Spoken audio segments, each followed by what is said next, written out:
You don't achieve goals, you achieve characters. And it is only within achieving that character then does your goal manifest. Because when you shift your identity, you naturally start acting in alignment as the version of you that already has the thing that you want. Because why wouldn't you? Because that's just how you identify as a human. Because the thing is, with reality, you have objective reality and you have subjective reality. Now, objective reality is just the world as it is without any meaning placed on it. A tree is just a tree. A leaf on the ground is just a leaf on the ground. A human is just a human. An ant is just an ant. There is no meaning behind what it is.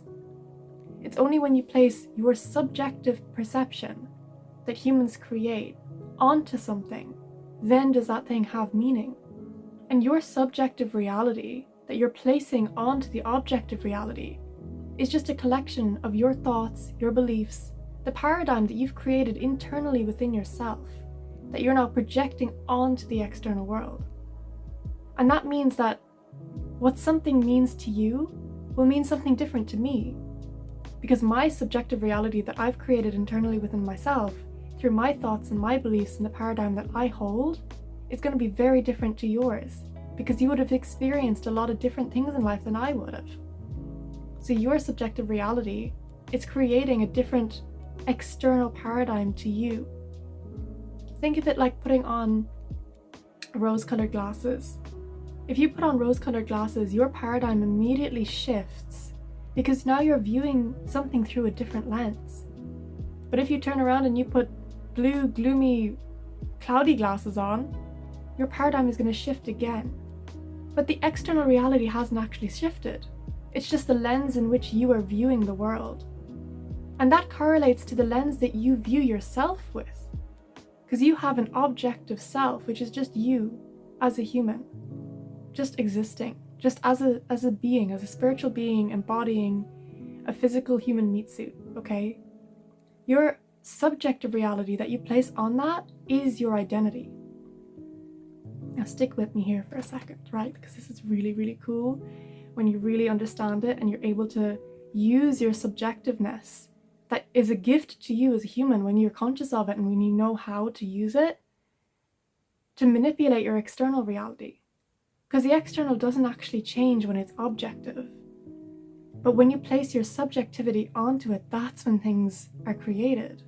So if you have this subjective version of yourself that's someone who's broke, who is really poor, who doesn't have a partner that they love, that loves them back, who maybe is living in a home that they don't particularly like, with people they don't particularly like. You know, if you're living a life that doesn't align with you, but doesn't align with your soul, that just means that your subjective reality that you have internally is being projected into the external reality. So what you do is you change the internal. You change that subjectivity and you start perceiving things through a different lens. This is when your paradigm starts to shift, right? Because your paradigm is a creation of your beliefs and your thoughts, right? Your beliefs and your thoughts were created through your experiences that you had in life. And now, growing up in your early childhood and your teenage years, maybe you didn't have a lot of control over those experiences. So maybe you took on certain beliefs, certain identities that you had to take on in those moments because that was what was being presented in front of you. And that created a certain paradigm, a certain level for you in life, in the way that you perceived life. Now, in this present moment, I want you to recognize that you can change all of that, all of those beliefs, all of those experiences that you had, and the meaning that you gave them, because that's the important bit. It's not the experience, it's the meaning that you gave the experience, because this experience is the objective reality, but the meaning that you give the experience is the subjective reality. So if you gave it the meaning, say you got an F on your maths test as a 14-year-old in high school, and then in your mind, subjectively, your subjective mind decided, oh, well, I'm just not good at math, right? That started creating your reality. When really in the objective reality, it's just a marker on a piece of paper. Do you know what I mean? It doesn't mean anything until you give it meaning. Back to manifestation, right? When you're wanting to manifest whatever it is, a new car, a new partner, a new house, all you have to do is change your internal world. Change that identification that you have with yourself. If you're identifying as someone who's broke and poor, and yet you're trying to manifest money, you have to change that belief. You have to change how you perceive yourself in order to change the external world. Because if you always view yourself as someone who's broke and poor, and that's your underlying belief system of how you identify as a human, and yet on top of that belief, you're telling yourself that you're rich and you're wealthy and that you're wanting to manifest all this money, that's not going to work. Because you're always going to go from the base level, right?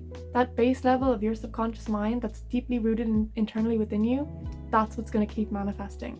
You might manifest little pockets of money here and there, but if your core belief says that you're broke, you're going to stay broke. And that is your subjective identification. Okay, because as a soul, being broke, money, and even money itself doesn't mean anything. It's just a piece of paper. It's the meaning that you're giving to it. All you need to do is give yourself a different meaning. How you perceive yourself has to mean something different to you. Your identity is going to mean something different to you. So all you're doing is letting go of your past identifications and taking on new ones. And now that's easier said than done, right? Because me telling you, just let go of your old beliefs, it's fine. That's hard, especially when you've had them for so long. So how exactly do we now create this new identification?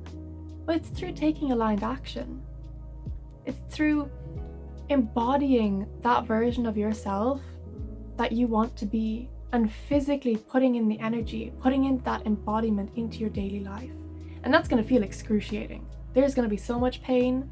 And I don't mean physical pain, I mean mental and emotional pain. Because your ego is going to hold on for dear life to everything that's familiar to it. And the thing is, there's ways to make it easier for yourself. And a lot of that can be done through visualization, through meditation. If you sit with yourself and you visualize your future self and you visualize yourself taking those aligned actions and you visualize yourself embodying that in your mind's eye, and you do that every morning, every evening for 10 minutes a day, your subconscious mind will slowly but surely become more and more familiar with that version of yourself. So then when you go to actually do the work and take action in the physical world, it feels more familiar because your subconscious mind can't tell the difference between what's real and what's not. So if you're telling yourself that you've done it 100 times, that you've already driven your brand new car, that you've already moved into that beautiful house that you want, and you visualize that, all that's doing is creating familiarity in your brain that's allowing you to then take action with lesser resistance. You start believing in yourself a little bit more. Those doubts seem a little bit quieter. They probably won't disappear altogether. But just allowing those doubts to be there and also taking action at the same time is so powerful. That's a form of self-love. That's a form of you identifying with the new version of you while still respecting who you were before and allowing yourself to smoothly move into that next level of yourself. Don't resist anything. Don't try and push back your doubts or your fears as they come up. That will just make them stronger. It'll just make them louder. Because the thing is, your doubts want to be acknowledged. You don't have to listen to them. You don't have to stop what you're doing and stop taking action just because your doubts are there. But just acknowledging that they're there and choosing to take action anyway is so powerful. That's a side topic though, right? And alongside these visualizations that you're going to do, feeling the emotion, feeling it in your body, feeling that presence of that love and that power and that wealth or whatever it is that you're wanting, that's going to draw it in closer to you because again, it's that familiarity. You're sending out waves and signals, not just to the universe, because everything's responding to you energetically, but to yourself to say, hey, feeling like this is safe. Feeling wealthy is safe. Feeling aligned is safe. Because the thing is, if you feel fear and you feel like you're unsafe and it's not secure to take action, your ego is going to do everything in its power to stop you and to make you run away and run the opposite direction. And it's just because it loves you so much and it wants the best for you. But you have to kind of override that a little bit, you know? So feel these emotions deeply, visualize these thoughts deeply, take aligned action, and know that through that, you are changing your identity. It's not necessarily that you're striving directly towards the goal. You're striving towards the character, and the goal naturally comes after that, and it's just a small mindset shift. Again, go back to the subjective and the objective. Your subjective reality can shift and change, and you can do that yourself, and then everything around you will also start to manifest after that. I hope this helped. Thank you so much, guys. Bye.